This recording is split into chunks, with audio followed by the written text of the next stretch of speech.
We have Andrew Hall back with us now. He is the CEO of the Insurance Council of Australia. Andrew, and it's important to point out you are in Eugowra right now. So what are you telling people about their insurance?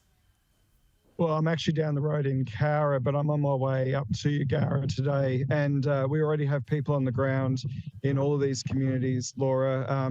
Insurers have already got assessors out.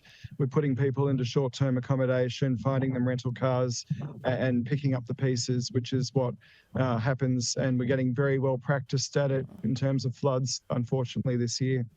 So what is the truth of things? Have insurance companies sent letters, told people in the likes of Forbes and surrounds that their homes will not be insured beyond this year? Well, there are some insurers that are sending those letters, but there are others that are not, that are active in this market and very keen to take on business. There's currently an embargo in place, and I think it's important to understand that when a flood event or a cyclone or a bushfire is happening, an embargo is declared. So you can't just take out insurance the day before your home floods. But that will lift, I expect, within the next few weeks, and things will come back to normal. But underpinning all of this, what's playing out at the moment for us as insurers is exactly what we've been predicting for a very long time, which is a number of these communities are too exposed. The risks are very high. These events are becoming more and more costly. And unless we do more to reduce the risk, build flood levies and shift communities out of harm's way, then insurance does become an unaffordable option for many people.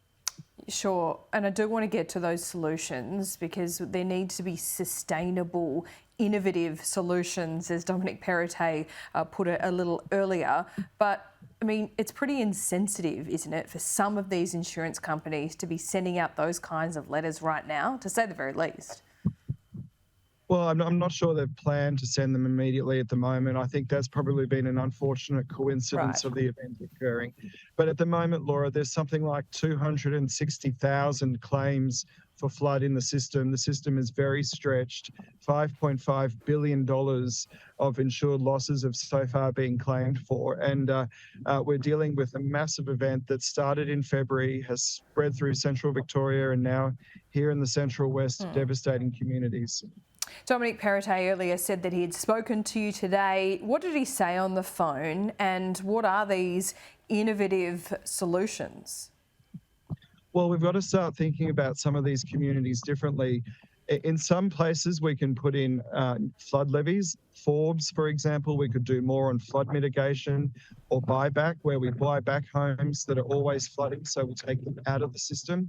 But more broadly, there are some communities where traditional insurance may not work because they flood so frequently and the devastation is just too costly.